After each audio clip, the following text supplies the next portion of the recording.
Hello friends, welcome to our YouTube channel Adyan Sarthi. My name is Nilesh Modi and I am BTech student of Merit Bhopal. तो simply इस video में हमने voids cover किया है। हम इस video lecture में वॉइड्स देखेंगे, वॉइड्स क्या होते हैं, उसके टाइप्स क्या होते हैं, और लास्ट में हमने एफसीसी में ऑक्टाहेड्रल वॉइड और टेट्राहेड्रल वॉइड काउंट करते देखा है कि कैसे कैलकुलेट करता है। ठीक है, so let's explore this things. Okay, so interstices और वॉइड्स, और इन्हीं को हम क्या भी बोलते हैं, होल्स भी बोलते हैं। ठीक है, तो क्या होते हैं ये, एक एक करके सब सारी चीजें डिस्कस करते हैं। First of all, interstices. It has been shown that particles are closely packed. Closely packed किस किस तरीके से, सीसीपी या फिर एचसीपी in the crystals। ठीक है, even then there are some empty space left in between the spheres, this is known as interstices। मतलब जो हमारा सीसीपी और एचसीपी अरेंजमेंट होता है उनमें एटम के बीच में थोड़ी सी स्पेस बच जाती है, उसी स्पेस को हम क्या बोलते हैं, इंटरस्टाइसेस और होल्स और वॉइड्स। ठीक है, तो ये जो हमारी वॉइड्स होती है ये कितने टाइप की होती है, अगर इसके टाइप की बात करें 3D अरेंजमेंट में जो हमारी वॉइड्स होती है वो कितने टाइप की होती है, दो टाइप की, 2 टाइप्स। कौन कौन से, टेट्राहेड्रल वॉइड्स और टेट्राहेड्रल इंटरस्टाइसेस, और another one is octahedral voids.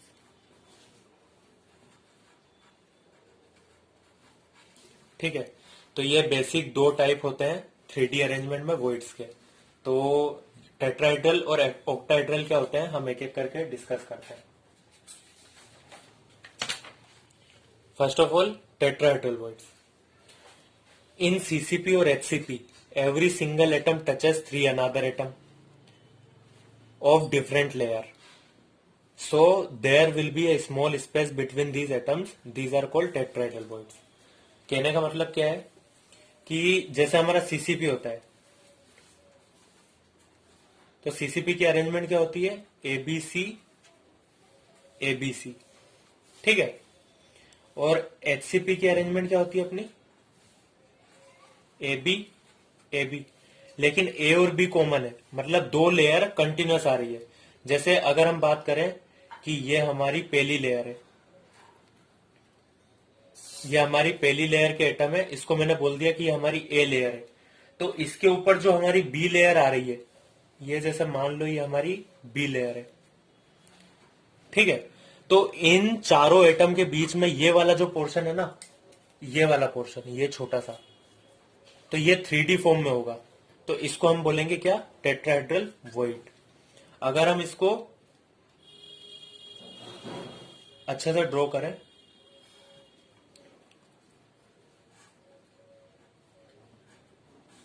तो ये हमारे एटम कुछ इस तरह से है ए प्लेन में, और एक एटम है हमारा बी प्लेन में, तो इनके बीच में जो ये वॉइड क्रिएट होगी ना, इस वॉइड को हम क्या बोलेंगे, टेट्राहेड्रल वॉइड।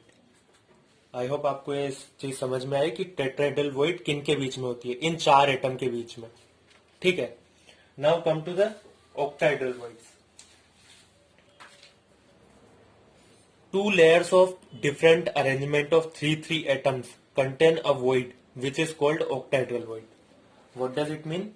It means जैसे मान लीजिए कि हमारी एक लेयर है और उस एक लेयर में ये 3 एटम्स है ओनली। ठीक है, लेकिन ये 3 एटम इस तरह का ट्राइंगल फॉर्म कर रहे हैं। अब सेम चीज क्या हो रही है, रिवर्स। ठीक है, रिवर्स मीन्स जैसे मान लीजिए ये डाउनवर्ड ट्राइंगल बन रहा है ना, तो एक अपवर्ड ट्राइंगल बन रहा है मान लो। तो जब इस लेयर पर हम ये वाली लेयर रखेंगे, तब इनके बीच की जो ये वाली पोर्शन दिख रहा है ना, ये वाला जो खाली जगह दिख रही है, ये एक 3D फॉर्म में होगा। ठीक है, 3D इस फॉर्म में होगा, तो इसको हम बोलेंगे ऑक्टाहेड्रल वॉइड।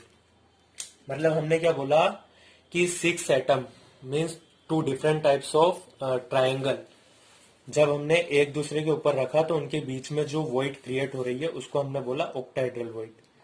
या फिर हम इसको अगर ट्रायंगल के फॉर्म में शो करें तो ये हमारे एटम्स हैं, ठीक है।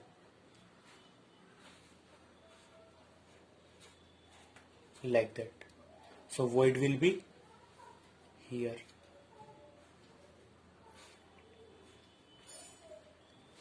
इस तरह से हमारी वॉइड बनेगी, ठीक है। तो ये हमारी ऑक्टाहेड्रल वॉइड थी। ऑक्टाहेड्रल और टेट्राहेड्रल वॉइड कैसे बनती है ये आपको समझ में आया है। अब हम लास्ट चीज क्या देखते हैं, number of octahedral and tetrahedral void in FCC lattice.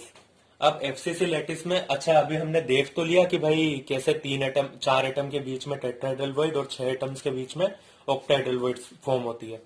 अब नंबर ऑफ एटम्स कैसे निकालेंगे और या फिर नंबर ऑफ ऑक्टाहेड्रल वॉइड या टेट्राहेड्रल वॉइड कैसे निकालेंगे, तो हम एफसीसी में देखते हैं सबसे पहले, ठीक है। तो सबसे पहले हम टेट्राहेड्रल वॉइड से देखते हैं। तो अगर हम इस कॉर्नर एटम को कंसिडर करें, इस वाले कॉर्नर एटम को कंसिडर करें, तो आप अगर ध्यान से देखेंगे तो ये इस फेस सेंटर से अटैच्ड होगा, इस फेस सेंटर से अटैच्ड होगा और एक इस फेस सेंटर से अटैच्ड होगा। मतलब यहां पे एक टेट्राहेड्रल फॉर्म हो रहा है, मतलब यहां पे एक टेट्राहेड्रल वॉइड फॉर्म होगी, ठीक है। ये चीज समझ में आई आपको। जैसे कॉर्नर एटम है, टेट्राहेड्रल वॉइड की रिक्वायरमेंट क्या है, 4 एटम होने चाहिए, 3 एटम एक प्लेन में और एक एटम उसके अनदर प्लेन में, और एक दूसरे को टच कर रहे होने चाहिए। तो ये एटम है, ये इन तीनों एटम को टच कर रहा है और ये तीनों एटम एक ही प्लेन में, ठीक है। तो यहाँ पे टेट्राहेड्रल वॉइड फॉर्म हो गई। अब ऐसे ही अगर इस एटम को कंसिडर करें तो ये एटम इसको भी टच कर रहा है, इसको भी और इसको भी। सो ये जो है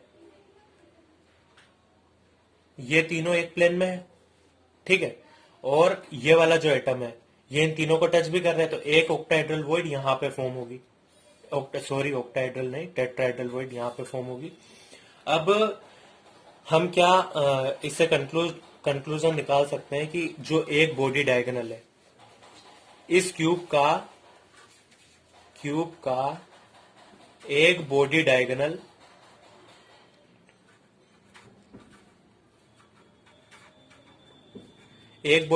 कितने टेट्राहेड्रल वॉइड रख रहा है, number of tetrahedral voids are 2 on the one body diagonal. तो ऐसे कितने बॉडी डायगोनल होते हैं, 4 बॉडी डायगोनल होते हैं। तो number of tetrahedral void will be 8। मतलब अगर हम क्या बोलेंगे कि जो हमारा एफसीसी स्ट्रक्चर है, एफसीसी स्ट्रक्चर, इसमें नंबर ऑफ एटम्स कितने होते हैं, 4 एटम्स होते हैं ना, जो कि हमने कैलकुलेट किए हैं पिछले लेक्चर्स में। और नंबर ऑफ टेट्राहेड्रल वॉइड्स कितनी होती है, 8। दैट इज अगर इसको हम z बोले तो ये 2 टाइम्स z। ओके, सो ये तो हुई हमारे टेट्राहेड्रल वॉइड की बात। अब हम आते हैं ऑक्टाहेड्रल वॉइड पे। तो ऑक्टाहेड्रल वॉइड में फर्स्ट ऑफ ऑल कंसिडर कीजिए बॉडी सेंटर्ड पोजीशन।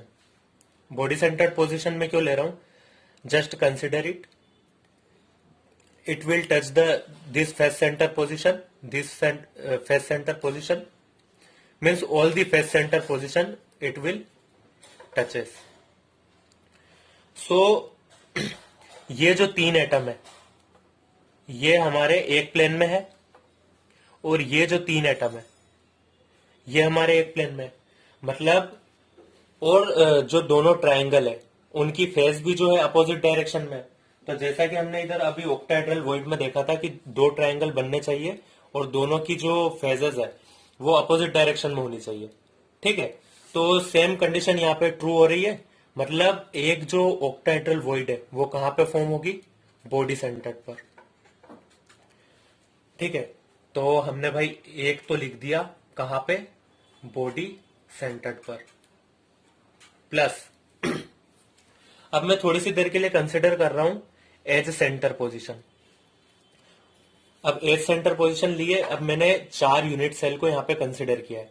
थोड़ी सी देर के लिए आप अगर देखेंगे तो ये जो यूनिट सेल है ये इस फेस सेंटर के एटम को भी टच करेगा, इस फेस सेंटर के एटम को भी टच करेगा, इस फेस सेंटर के एटम को भी टच करेगा, इस फेस सेंटर के एटम को भी टच करेगा, और 2 कॉर्नर्स को टच कर रहा है।